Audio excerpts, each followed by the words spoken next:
വടകര മണ്ഡലത്തിൻ്റെ വികസനവും ഈ രാജ്യത്തിൻ്റെ നിലനിൽപ്പും ഒക്കെ അടങ്ങിയിട്ടുള്ള രാഷ്ട്രീയ പ്രശ്നങ്ങൾ തെരഞ്ഞെടുപ്പിൽ ചർച്ചാ വിഷയമാകും.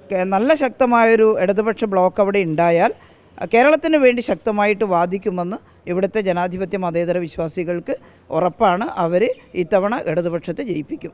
ഈ തെരഞ്ഞെടുപ്പ് കഴിഞ്ഞ ഉടനെ കോൺഗ്രസിൻ്റെ നേതൃത്വത്തിലൊരു ഭരണം വരുമെന്ന് പറയാൻ അവർക്ക് കഴിയാത്ത സ്ഥിതി വന്നിരിക്കുന്നു. 2009 മണ്ഡലം നഷ്ടപ്പെടുന്നത്. അന്ന് ടി പി ചന്ദ്രശേഖരൻ്റെ വധക്കേസാണ് അന്ന് വലിയ ചർച്ചയായത്. അതിപ്പോൾ ചർച്ചയല്ലെന്നാണോ പറയുന്നത്? അതായത് നമ്മളിത് കുറേ വർഷങ്ങളായിട്ട് ഇങ്ങനെ ചർച്ച എന്ന് പറഞ്ഞുകൊണ്ടിരിക്കുകയാണല്ലോ. അതിനെയൊന്നും ഒട്ടും നിസ്സാരമായിട്ട് തള്ളാനല്ല പറയുന്നത്. അതൊരു കേസാണ്, അതൊരു ക്രിമിനൽ കേസായിട്ട് വന്നു. അതിൽ കുറ്റവാളികളെ കോടതി കണ്ടെത്തി തെളിവ് ഹാജരാക്കുമ്പോൾ ആ തെളിവ് കോടതിക്ക് ബോധ്യപ്പെട്ടാൽ ശിക്ഷ വിധിക്കും. അതാ കേസാണ്. എന്നാലൊരു പാർലമെൻറ്റ് തെരഞ്ഞെടുപ്പിലാകെ അതുമാത്രം ചർച്ച അങ്ങനെ ജനങ്ങൾ ചെയ്യുമോ? അങ്ങനെ ജനങ്ങൾ ചെയ്യും. CPM അതിൽ ബന്ധമുണ്ട് എന്നുള്ളതാണ് ആരോപണം. ഇല്ല, ഞാൻ ആ കേസിനെ കുറിച്ച് ഇപ്പം ചർച്ച ചെയ്യാൻ ആഗ്രഹിക്കുന്നില്ല. ഉണ്ടെന്ന് പറഞ്ഞാലും കോടതി ശിക്ഷിച്ചാലേ ശിക്ഷയാവുകയുള്ളൂ. CPM അതിൽ പങ്കാളിത്തമില്ല. ഒരു പാർട്ടി എന്നുള്ള നിലയിൽ CPM നേരത്തെ പറഞ്ഞിട്ടുണ്ട്.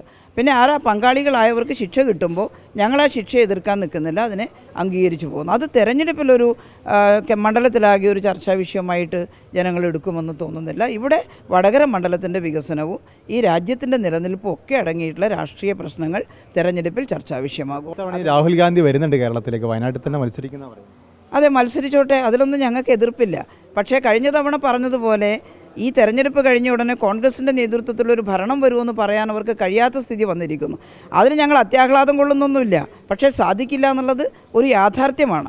കോൺഗ്രസ്സിന് മറ്റ് സംസ്ഥാനങ്ങളിൽ നിന്ന് വലിയ തോതിൽ സീറ്റ് ലഭ്യമാകുന്നില്ല. കാരണം ജയിച്ചു കഴിഞ്ഞ MP-മാരും MLA-മാരും തന്നെ കോൺഗ്രസ് വിട്ടു പോകുന്ന സങ്കടകരമായിട്ടുള്ളൊരു കാഴ്ചയാണ് നമ്മൾ കാണുന്നത്. BJP-യിലേക്ക് MLA പോകുന്നു, തിരഞ്ഞെടുക്കപ്പെട്ട MP പോകുന്നു. അതുകൊണ്ട് കോൺഗ്രസ്സിന് അങ്ങനെയൊരു സ്ഥിതി വന്നു പെട്ടിരിക്കുന്നു. അതിന് ഉത്തരവാദി ഞങ്ങളാരുമല്ല. ഞങ്ങളാരും കോൺഗ്രസ് നശിച്ചു പോകണേ എന്ന് കരുതിയിട്ടല്ല. പക്ഷേ കേരളത്തിൽ മാത്രം കോൺഗ്രസിൻ്റെ കുറച്ച് പേര് പോയിട്ട് എന്താ ഉണ്ടായത്? അവിടെ മന്ത്രിസഭയും രൂപീകരിക്കാൻ കോൺഗ്രസ്സിനൊന്നും ചെയ്യാൻ പറ്റിയില്ല. എന്നാൽ കേരളത്തിൻ്റെ കാര്യം പറയാൻ അവർ തയ്യാറായോ?